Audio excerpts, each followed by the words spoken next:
Assalamualaikum warahmatullahi wabarakatuh. Waalaikumsalam warahmatullahi wabarakatuh. Alhamdulillah wa syukurillah wala khawla wala quwata illa billah. Rabbi shrah li sadri wa yassir li amri wa hlul 'uqdatam min lisani yafqahu qawli. Amma ba'du. Pemirsa semuanya yang kami hormati, wabil khusus kepada Kepala Madrasah Tsanawiyah Negeri 1 Kebumen, beliau Bapak Haji Dr. Andes Sugeng Warjoko MED, serta Bapak Ibu karyawan, pemirsa di rumah maupun yang ada di kantor atau di madrasah. Pada momen kali ini kita panitia Hari Panitia Peringatan Hari Besar Islam, yaitu 1 Muharram atau Tahun Baru Hijriah, bersama panitia kami ditemani Pak Mansur, kemudian Pak Arifin, Muhammad Arifin, dan kami sendiri adalah M. Kholiluddin, akan berbincang mengenai Tahun Baru Hijriah, tentang hikmah tahun baru Hijriah bagi kita semuanya untuk kemajuan bangsa dan negara. Bersama beliau Bapak Kiai Haji Muhammad Nur Sotik selaku Ketua MUI Kabupaten Kebumen, kami berharap pemirsa semuanya untuk bisa mengikuti acara live ini dengan semangat, kemudian mengikuti dengan saksama, dan mudah-mudahan bermanfaat bagi kita semuanya fid dunya atal akhirah. Para hadirin pemirsa semuanya, baik yang mengikuti acara langsung maupun yang ada di rumah, baik secara virtual maupun secara langsung, mudah-mudahan acara ini bermanfaat. Ini Pak Kiai nyuwun sewu mau bertanya tentang beberapa hal kaitannya dengan hijrah Nabi Muhammad SAW dalam kerangka tema yang sudah panitia buat, yaitu optimalkan era digital untuk sebarkan nilai-nilai ya, untuk kemajuan bangsa. Ini berkaitan dengan itu, kami mohon dari Pak Kiai Nur Sotik untuk bisa menjelaskan berkaitan dengan latar belakang hijrahnya Nabi. Nggih, semoga. Terima kasih. Assalamualaikum warahmatullahi wabarakatuh. Waalaikumsalam. Bismillahirrahmanirrahim. Alhamdulillahirabbil alamin. Wa bihi nasta'inu ala umuri dunya waddin. Wassalatu wassalamu ala asyrofil anbiya'i wal mursalin wa ala alihi wa sahbihi ajmain, amma ba'du. Fala haula wala quwwata illa billahil aliyyil azim.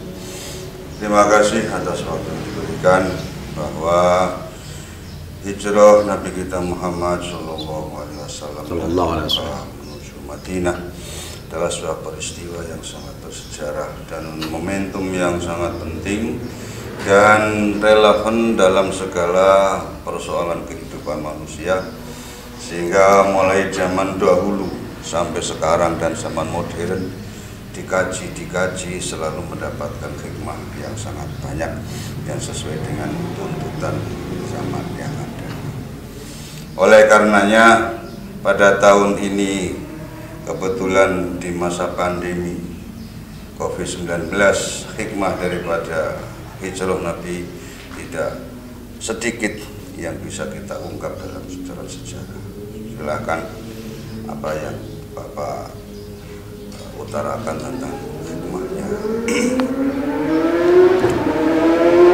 Yang pertama, Nabi kita itu karena diperintah oleh Allah untuk berhijrah. Sebenarnya ada beberapa keinginan, mulai dari sahabat Nabi hijrah ke Habasyah, kemudian sahabat Nabi berikutnya hijrah ke Madinah. Nabi sudah ada keinginan untuk hijrah. Akan tetapi ketaatan Nabi kepada Allah itulah yang selalu menanti izin dari Allah. Sebab perjalanan sejarah para nabi yang dulu, apabila melaksanakan sesuatu tanpa adanya perintah dari Allah, itu kadang-kadang tidak diridhoinya. Sebagaimana perjalanan Nabi Ayub atau Nabi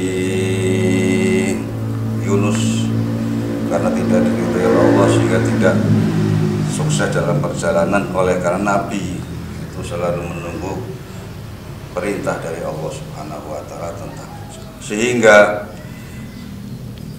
setelah para sahabat sudah mulai banyak yang hijrah ke Madinah, sahabat Abu Bakar secara langsung sowan pada Nabi minta restu. Ya Rasul, sahabat Umar sudah hijrah, sahabat Utsman sudah hijrah, dan sahabat-sahabat yang ini sudah hijrah ke Madinah. Bagaimana kalau saya mau hijrah ke Madinah? Tanggapan Nabi bagaimana? Nabi kita memberikan tanggapan, jangan berangkat dulu, Bapak. Tunggu. Inilah perintah Nabi kepada Abu Bakar.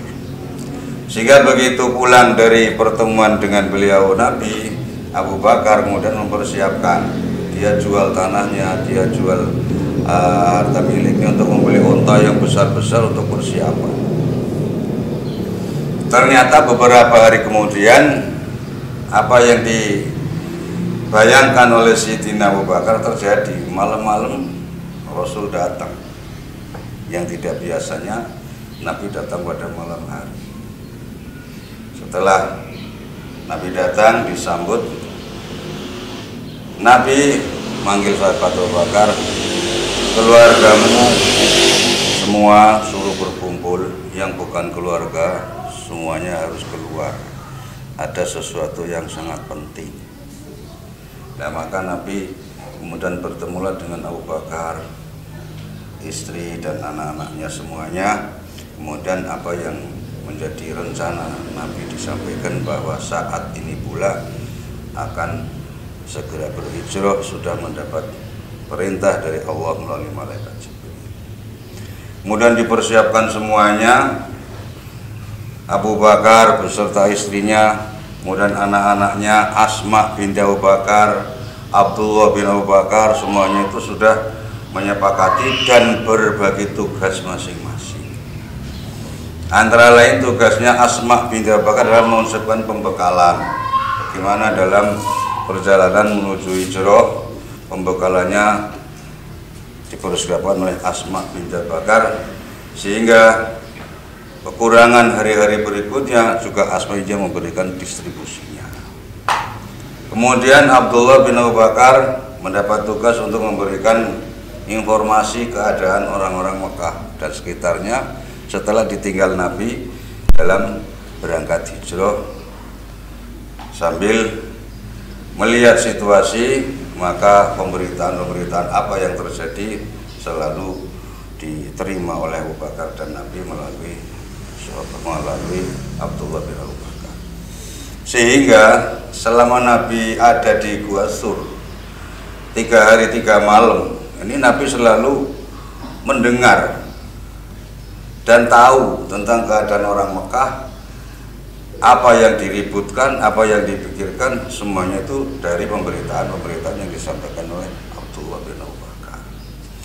Kepentingan apa yang diperlukan oleh Nabi dan Abu Bakar tentang pembekalan semuanya dicukupi oleh Asma binti Abu Bakar.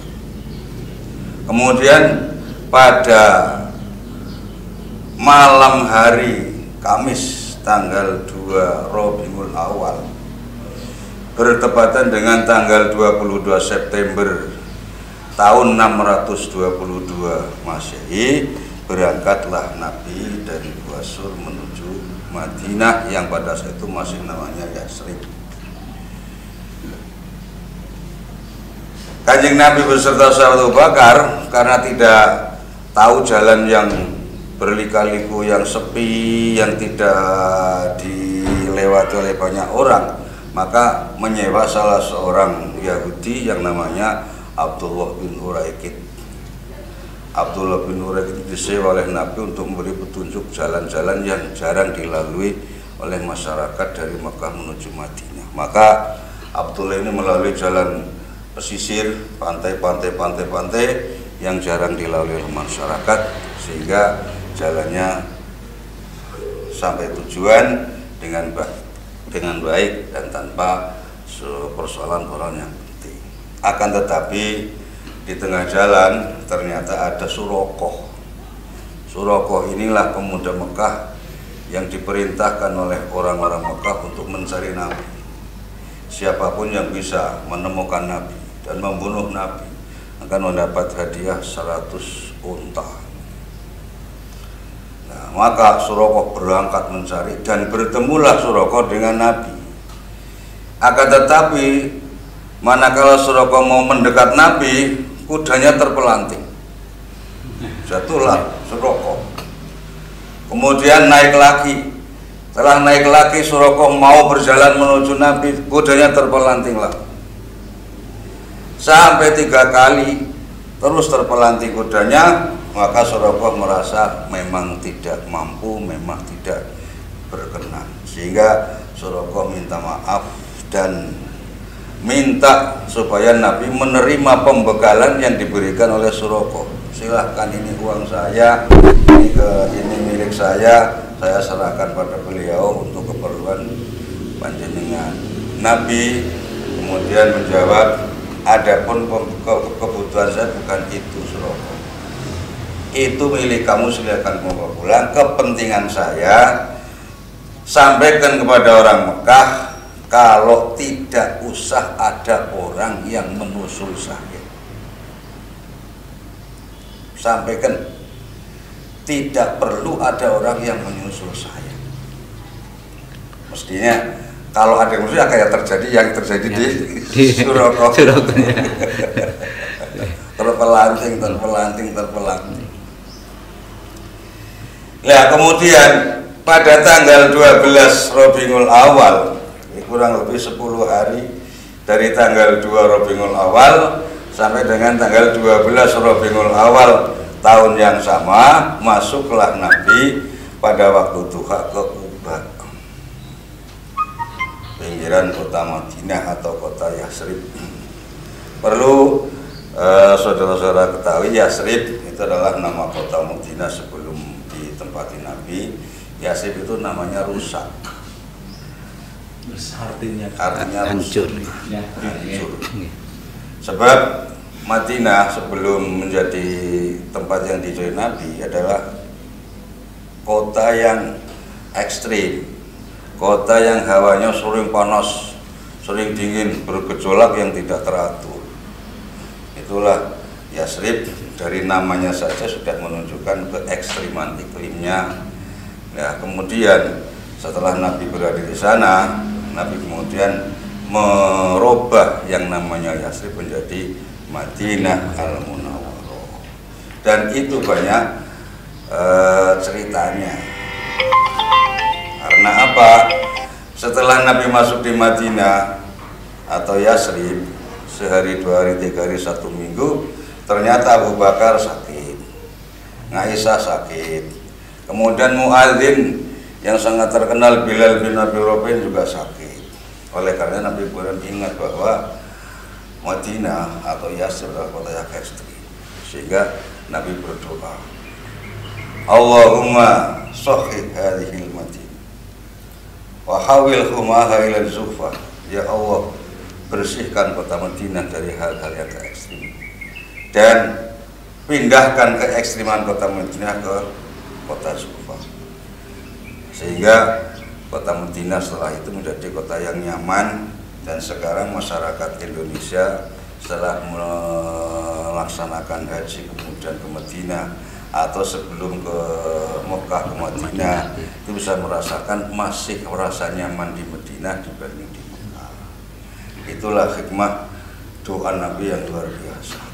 Itulah gambaran kisah perjalanan hijrah dari Makkah sampai ke Quba. Setelah di Quba, Nabi hari 3 hari Nabi di Quba, kemudian berangkat dari Quba ke Madinah yang sekarang menjadi Masjid An-Nabawi. Itulah sekilas yang berkaitan dengan perjalanan hijrah. Baik Pak Kiai, mau kami tanya, ada beberapa pertanyaan yang nanti sebelum sebelumnya kami menyapa pemirsa ya. Ini kami bersama dengan beliau Bapak Kiai Nur Sodik, Bapak Kiai Haji Nur Sodik selaku Ketua MUI.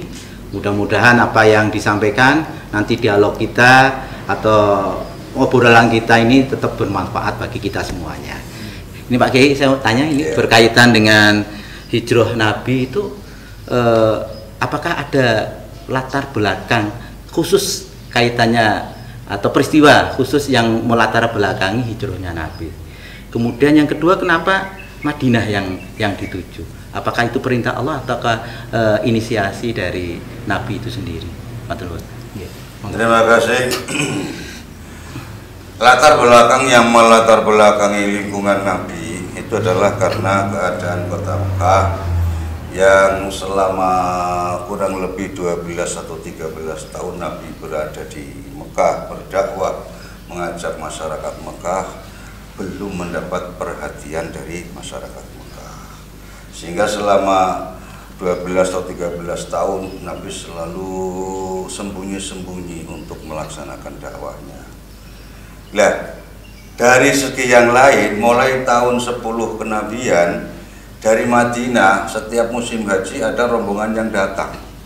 Pertama 3 orang, kemudian 12 orang. Kemudian tahun yang ke-13 dari kenabian yang datang ternyata 70-an orang. Nah, sepulangnya jamaah dari Madinah pulang ke daerahnya, disinilah yang menarik perhatian bahwa masyarakat Madinah memanggil, masyarakat Madinah mengharap untuk supaya Nabi hijrah ke Madinah, sehingga masyarakat Madinah sangat mengharap kedatangan Nabi. Faktor yang kedua adalah masyarakat Mekah kurang bisa menerima kehadiran Nabi, sehingga banyak sekali teror dan hal-hal yang sangat menyakitkan pada diri Nabi dan keluarga Nabi, sampai ada pemboikotan ekonomi dan lain sebagainya. Yang ketiga adalah karena ketaatan Nabi kepada Allah, menunggu perintah. Di saatnya kapan? Inilah Nabi menunggu perintah. Tidak sebagaimana pada umumnya manusia, kapan menurut pemikiran sendiri, tapi Nabi menunggu perintah, sehingga pada saat itulah perintah Allah diberikan pada Nabi melalui malaikat Jibril, sehingga mempersiapkan sahabat Ali untuk menyelesaikan persoalan-persoalan yang berkaitan dengan selang silihnya Nabi kepada masyarakat Mekah. Karena Nabi itu dipercaya oleh masyarakat Mekah, sehingga kalau ada orang mau pergian jauh, punya barang-barang penting, dititipkan pada Nabi. Sehingga Nabi menjelang hijrah itu banyak titipan dari masyarakat Mekah yang belum diberikan kepada yang punya. Maka dipanggillah Sayyidina Ali untuk menyelesaikan persoalan itu, dan sekaligus sahabat Ali diperintahkan untuk tidur di tempat tidur Nabi pada malam hijrahnya. Itulah yang melatar belakangi hijrahnya Nabi, baik di lingkungan Mekah ataupun di lingkungan Madinah atau Yasrib. Matur nuwun Pak Kiai, ini ada sedikit berkaitan dengan tadi Yasrib kemudian berubah jadi Madinah. Ya, ini juga ada beberapa peristiwa berkaitan dengan hijrahnya Nabi pada saat Nabi sampai di Madinah. Ada wabah penyakit seperti halnya corona seperti ini mungkin barangkali kalau saat ini ya pandemi ya itu. Kemudian Nabi berinisiasi atau atas inisiasi Nabi merubah nama Yasrib menjadi Madinah. Kira-kira kiat-kiat Nabi pada saat menghadapi pagebluk kalau istilah sekarang yang mungkin yaitu adanya penyakit pada saat itu yang menimpa Abu Bakar dan lain sebagainya, seperti apa yang tadi disampaikan, itu kiat-kiatnya seperti apa agar kekinian itu masyarakat mensikapi penyakit atau wabah yang saat ini dialami. Monggo Pak. Sebagaimana yang kita maklumi, yang pertama kali disampaikan adalah doa hawil kumaha ilal zuhwah. Inilah kehebatan Nabi, pindahkanlah ke ekstriman kota Madinah ke kota Jufah. Di daerah Jufah itu kurang lebih sekitar 60 kilo dari Madinah. Kalau di Indonesia pindah kemana ini Pak Kiai? Misalnya dari Jakarta pindah ke Bandung. Gitu. Konteksnya kalau Indonesia doanya ke Hawil kemana ini? Hawil kemana itu maksudnya semacam itu. Ilaina. Dipindah kemana, yang dipindah nggak mau nanti Pak Kiai.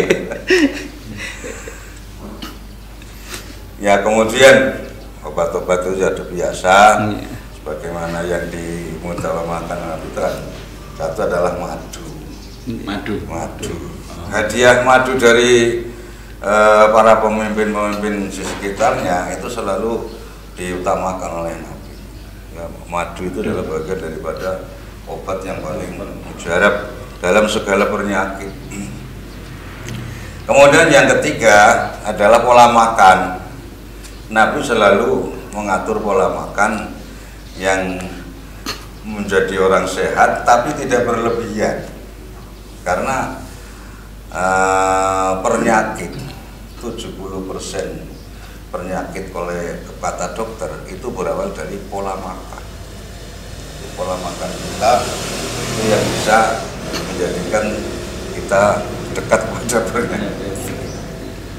Nah, tentang penyakit seperti ini yang dalam bahasa Arabnya lebih pas adalah taun, itu memang dulu sudah pernah terjadi pada ulama-ulama salaf. Itu sudah terjadi 2 tahun, itu terjadi di Irak. 2 tahun terjadi di Irak. Bisanya di sana selesai, kota Baghdad dikosongkan. Masyarakat sudah pergi dari Baghdad selama kurang lebih 1 bulan, baru dimasuki lagi. Isolasi lockdown kota. Itu sudah pernah terjadi seperti itu, lockdown. Tapi dulu kan tidak internasional, itu hanya kota lokal. Pandemi yang sekarang ini karena internasional, ya internasional yang mengatasi bersama. Ya, semoga akan segera berakhir. Amin. Akan diangkat oleh Allah Subhanahu. Amin. Oke, kita lanjut untuk pemirsa. Kita tetap masih bergabung bersama kami. Beberapa tentang perbincangan masih ada beberapa yang kita bahas berkaitan dengan hijrah Nabi, yang belum berkaitan menyentuh dari tema yang kami angkat, yaitu tentang hikmah dari hijrah Nabi Muhammad SAW, mulai dari Nabi mendirikan masjid, kemudian pasar dan infrastruktur yang ada di Madinah. Itu hikmah yang dapat kita ambil dalam rangka membangun bangsa Indonesia kali ini, Pak. Moga Pak. Terima kasih. Pertama, bagaimana Nabi menempatkan posisi orang-orang yang berpotensi. Asma binti Abu Bakar ditempatkan sebagai penyuplai kebutuhan dalam menjalankan hijrahnya. Abdullah bin Abu Bakar sebagai wartawan, pemberitaan. Kemudian Abu Bakar adalah sebagai orang yang menjadi tonggak teman Nabi dalam berhijrah. Nah ini orang-orang seperti ini bagaimana memposisikan dan memanfaatkan potensi-potensi yang ada, inilah yang dimanfaatkan oleh Nabi. Sehingga bagaimana sahabat Ali menempati tempat tidurnya Nabi dengan sikap sehingga bisa menyelesaikan persoalan-persoalan. Nah inilah yang sekarang kita butuhkan, bahwa masyarakat muslim itu sudah banyak yang sukses dalam bidang keilmuannya. Mari keilmuan mereka itu semuanya kita koordinasikan untuk kepentingan Islam bersama-sama, sehingga Islam akan bisa menuju ada satu tempat yang sama, tujuan yang sama, sehingga akan mendapatkan syiar yang bersama-sama. Tanpa kebersamaan kita akan sulit untuk mencapai keberhasilan yang lebih baik. Kemudian setelah sampai di Madinah atau sampai di Yasrib, apa yang dilakukan oleh Nabi? adalah di situ Nabi kemudian dari Kuba kemudian berjalan ke Madinah kota yang sekarang sebagai pusatnya yaitu Masjid Nabawi dengan mengendarai kota. Dari Kuba menuju Madinah banyak sekali sahabat-sahabat yang ingin supaya Nabi mampir ke rumahnya, akan tetapi Nabi tidak mau. Silahkan ontanya supaya jalan sendiri dan berhenti sendiri. Di mana nanti berhentinya itulah yang nanti saya akan istirahat di sini. Ternyata onta itu berputar-putar masuklah di pekarangan dua anak yatim Suhair. Nah, berdiamlah di situ ontanya. Maka Nabi kemudian tanya, ini karangan siapa? Ini punya anak yatim. Mana orang tuanya, mana walinya? Maka dipanggillah walinya, kemudian dirembuk, dibayar oleh Nabi, dan kemudian itulah masjid dan rumah yang didiami oleh Nabi. Jadi Nabi itu dulu membeli kepada dua anak yatim yang ditinggalkan oleh ayahnya yang menjadi tanah untuk masjid itu. Kemudian Abu Bakar dari Mekah, Abu Bakar itu sudah berbekal yang cukup banyak. Menurut perhitungan itu ada 600 dinar, 600 dinar pembekalan Abu Bakar. Kalau terus sekarang berapa ini? Kira-kira? Satu dinar 16 gram. 16 gram. Enggak dirampok ini ya di tengah jalan. Ya, dari tanah itu kemudian ada sebagian yang menjadi kuburan. Ya, kuburan orang-orang yang tidak jelas. Sehingga kemudian dibugar dan sebagian masjid Madinah itu dari tanah kuburan itu. Sehingga menimbulkan hukum syar'i bahwa kuburan lama yang sudah tidak dipakai bisa dibuat untuk masjid. Dipindahkan kalau masih ada jisimnya dipindahkan, kalau tidak, kalau sudah hancur ya kita tinggal menempati.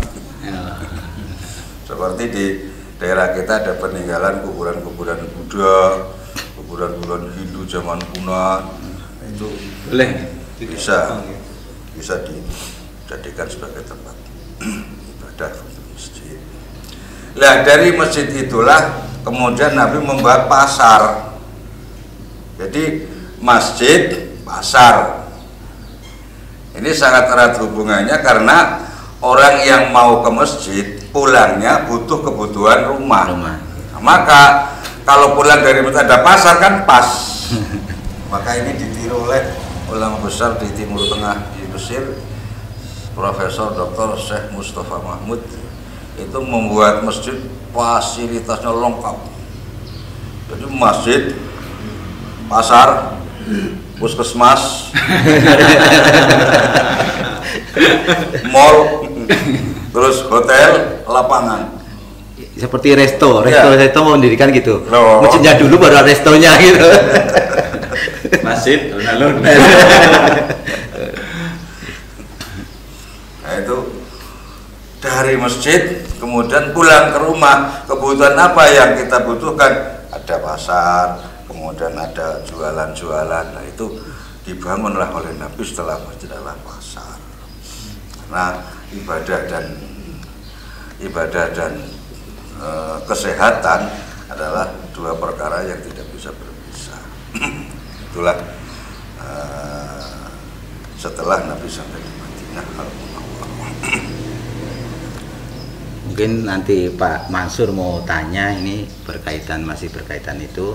Barangkali nanti yang berikutnya nanti Pak Arifin dikit satu pertanyaan berkaitan dengan hijrah Nabi Muhammad SAW, baik itu secara makaniah maupun maknawiyah. Monggo dari Pak Mansur kalau mau tanya berkaitan dengan hijrah Nabi. Terima kasih Pak Khalil, Pak Kiai. Ini Pak Kiai terkait dengan pergeseran makna hijrah di era sekarang. Kita sering mendengar makna hijrah yang digunakan oleh pemuda-pemuda atau bahkan pesohor-pesohor yang istilahnya hijrah di zaman dahulu, yang Nabi tentunya lebih sempurna, tapi digunakan oleh istilah sekarang hijrah, tapi istilahnya yang seperti itu saya tidak berani mendeskripsikan bagaimana hijrah-hijrah yang digunakan sekarang, tapi pandangan beliau gimana terkait dengan istilah hijrah yang sekarang? Secara syar'i tegas Nabi menyatakan bahwa la hijrata ba'da fathi Makkah. Tidak ada istilah hijrah yang menyamai kehebatan hijrahnya para sahabat muhajirin dulu setelah Mekah menjadi bagian daripada negara Nabi, telah dipersatukan antara Mekah dan Madinah menjadi satu, sehingga dari Mekah ke Madinah itu sudah tidak berarti hijrah. Adapun kalau sekarang hijrah dari sebuah negara kufar ke negara muslim ya masih berlaku. Misalkan dari negara kafir ke negara muslim, karena di negara kafir sana terganggu, karena di negara kafir sana tidak bisa melaksanakan agama, maka ya itu masih diberi kehebatan yang hebat. Akan tetapi istilah kemudian yang muslimah tadinya tidak berhijab kemudian sekarang berjilbab namanya hijab, itu bukan itu.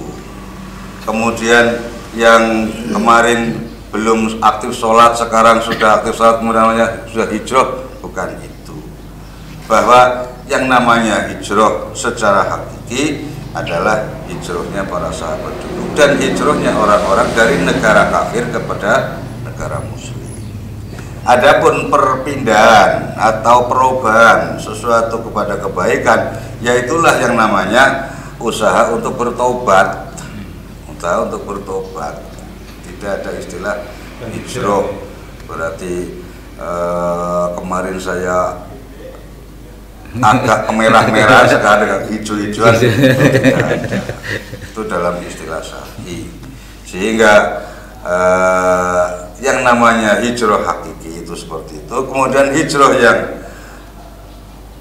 sesuai dengan aturan ya al-muhajir mimma nahallahu anhu, berpindah dari apa yang tadinya dilarang untuk berpindah kepada yang diperintahkan, meninggalkan yang dilarang, melaksanakan yang diperintahkan. Itulah hijrah yang secara lughawiyah seperti itu.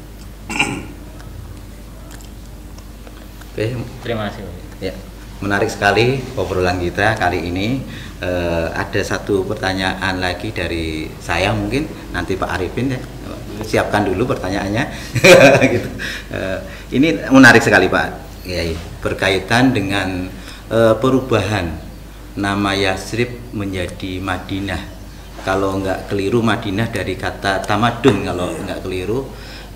Ini maksud kandungan atau tafaulan itu apa kira-kira kok sampai Nabi merubah nama Yasrib ini menjadi Madinatul Munawwarah, ini semacam itu apa kira-kira Pak? Oke, memang Nabi itu sering memberikan dorongan-dorongan atau spot kepada sahabat-sahabat tertentu yang punya masalah-masalah, bahkan merubah nama. Ada orang yang namanya kurang baik, kemudian dirubah menjadi nama yang baik. Ada orang yang namanya sulit, bahasa Jawanya kok sulit, kemudian diganti menjadi yang enak, menjadi sahal misalnya. Itu memang sering terjadi. Sehingga nama-nama yang hebat, nama-nama yang dipilih oleh Nabi juga sering disampaikan. Namanya dipilih oleh Abdullah, Abdurrahman dan sebagainya. Ini berkaitan dengan ini ya, dengan adanya kota Madinah ya. yang dulu adalah Yasrib. Ini memang Nabi setelah masuk di Madinah, kemudian Nabi berdoa untuk supaya kebersihan kota Madinah dan kesehatan kota Madinah. Sehingga dengan adanya Madinah ini ditempati Nabi, kemudian diikuti oleh para sahabat muhajir dan sahabat ansor, maka akan menjadi negara yang maju, negara yang makmur. Maka Madinah berasal dari tamadun. Jadi kota yang maju, kota yang berperadaban, kota yang berkemajuan, sehingga at-tamadun atau madaniyah itu maksud daripada nama Madinah. Ditambah dengan Al-Munawwarah. Al-Munawwarah disinari oleh nur kenabian, disinari oleh nur kenabian. Inilah yang menarik perhatian para ulama Indonesia, sehingga Indonesia tidak perlu memberi nama label Indonesia Islam atau negara Islam Indonesia, karena Madinah sendiri itu tidak ada label Islamnya, bukan Madinah Al-Islamiyah atau Islamiyah Al-Madinah, tapi Madinah Al-Munawwarah. Sehingga Indonesia, para ulama-ulama dulu yang berjuang mendasari adanya negara, maka cukup dengan negara Republik Indonesia. Lah isinya bagaimana? Lah inilah isinya yang akan mewarnai negara itu sendiri. Sehingga dengan tanpa membawa nama Islam, yang penting isinya melaksanakan perintah Allah dari poin pertama Pancasila 1 ke 5, semua adalah bagian daripada ajaran Islam. Sehingga ulama-ulama menyatakan bahwa negara Qur'ani ya negara Pancasila ini. Syekh Abu Zahro, mantan rektor Al-Azhar, itu menyatakan bahwa konsep negara yang disampaikan oleh Al-Quran itu 4. 1 adalah keadilan. 2 musyawarah. 3 kesamaan hak, musyawarah. 4 ketuhanan. Ini negara yang dibawa oleh Al-Quran, konsepnya 4. Sudah ada di Pancasila. Nah, pertama keadilan, 2 musyawarah, 3 kesamaan hak, 4 keimanan. Sudah terakomodir. Nah ini sudah terakomodir semuanya. Maka ulama-ulama Nahdlatul Ulama dan ulama-ulamanya dari Majelis Ulama sepakat bahwa negara kesatuan Republik Indonesia itu sudah Qur'ani. Merdeka. Sudah merdeka ini. Yang 17. Iya, hubul waton minal iman ya. Iya, sudah Qur'an. Maka Nabi sebenarnya berat sekali untuk hijrah ke Madinah, karena dia lahir di Mekah, dia mendapatkan wahyu di Mekah. Nabi Ibrahim moyangnya juga di Mekah, dan kiblat sebagai umat Islam tempatnya bersolat Ka'bah juga di Mekah. Berat sekali. Maka begitu Nabi keluar dari kota Mekah, dia masih berbalik lagi, ya Makkah uhibbuki laula akhrajani qaumuk ma kharajtu minki. Wahai Mekah, aku cinta kamu. Andai kata kaummu tidak menundung saya keluar dari Mekah, saya tidak akan keluar dari Mekah. Sampai di Madinah kan Nabi, inni uhibbu Madinah.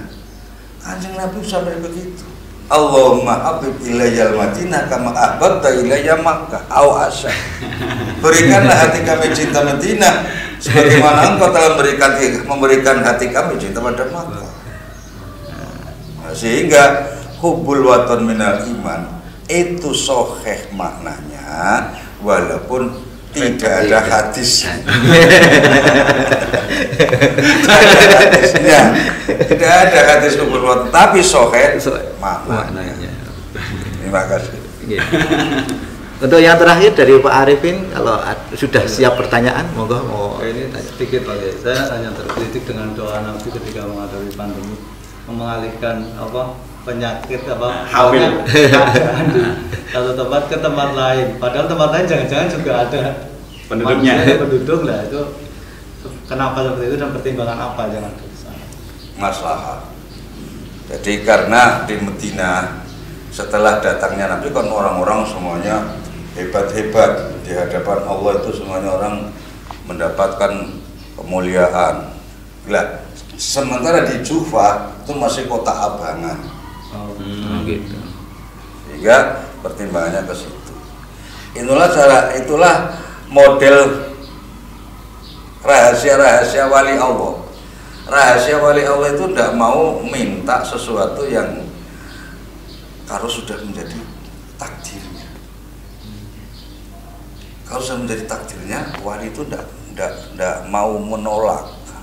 Kalau saya, ya Allah, saya berikanlah sehat, saya berikanlah hilang, saya berarti tidak sabar. Maka agar supaya kesabaran tetap ada, berilah kami kesabaran yang lebih kuat lagi ya Allah, agar bisa melaksanakan perintah-Mu. Nah, begitu juga ya Allah, ini orang-orang Medina seneng ibadah. Ampun diberi penyakit Gusti, sing duwe penyakit sing ora gelem ibadah bae.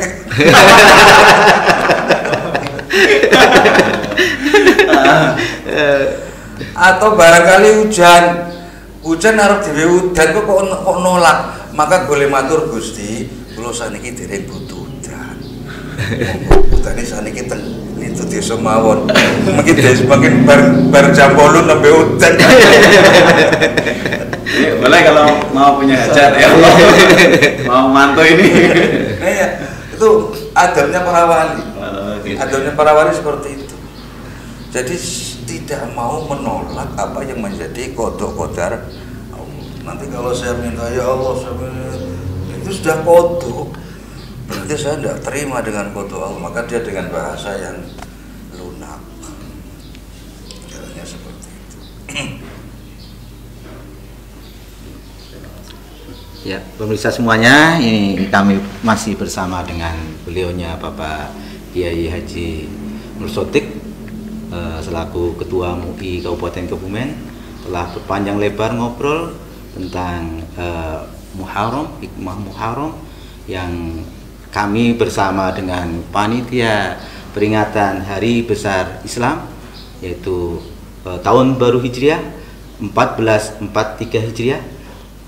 Bersama ini kami kalau ada kekeliruan, kesalahan dalam obrolan kali ini, mohon maaf yang sebesar-besarnya. Dan pemirsa semuanya, mudah-mudahan apa yang sudah dijelaskan, sudah disampaikan akan menjadikan kita lebih baik, akan merubah diri kita dari hal-hal yang tadinya kurang baik menjadi baik, lebih baik lagi. Ya. Pokoknya kita harus senantiasa positive thinking dalam menghadapi permasalahan-permasalahan yang ada di dunia ini, terutama dalam masa pandemi COVID-19 kali ini. Ya, dari kami selaku pembawa acara, kami undur diri. Mudah-mudahan semuanya selamat. Wabillahi taufiq wal hidayah. Assalamualaikum warahmatullahi wabarakatuh. Waalaikumsalam warahmatullahi wabarakatuh. Doa penutup sekalian, Pak. Allahumma sholli ala sayyidina Muhammad wa ala ali sayyidina Muhammad sayyidil awwalin wal akhirin wa sallim wa radhiyallahu ta'ala an sayyidina ashabi rasulillah ajma'in. Alhamdulillahi rabbil alamin. Amin. Rabbana lakal hamdu kama yanbaghi li jalali wajhika wa 'azimi sultanika. Maghfir lana dzunubana lana wa li walidina wa li masyayikhina wa li man laqana alaina minal muslimin wal muslimat wal qadir. Allahumma ya Allah aslih lana dinana allati amrina wa aslih lana akhiratana allati ilaiha ma'aduna wa ajrana dunyana allati fiha ma'aduna wa aj'alil hayata ziyadatan lana fi kulli khair wa aj'alil mauta rahatan lana min kulli syarr. Rabbana atina fid dunya hasanah wa fil akhirati hasanah wa qina adzabannar. Rabbana taqabbal minna sholatana wa jami'a ibadatina ya mujibas sa'ilin. Sallallahu ala sayyidina Muhammad wa alihi wa sahbihi wa sallama tasliman katsiran walhamdulillah. A'udzu billahi minasyaitonir rajim. Bismillahirrahmanirrahim. Ar-Rahmanir-Rahim. Maliki yaumiddin. Iyyaka na'budu wa Iyyaka iyyaka na'budu wa nasta'in. iyyaka nasta'in. Shiratal ladzina an'amta 'alaihim ghairil maghdubi 'alaihim waladdallin.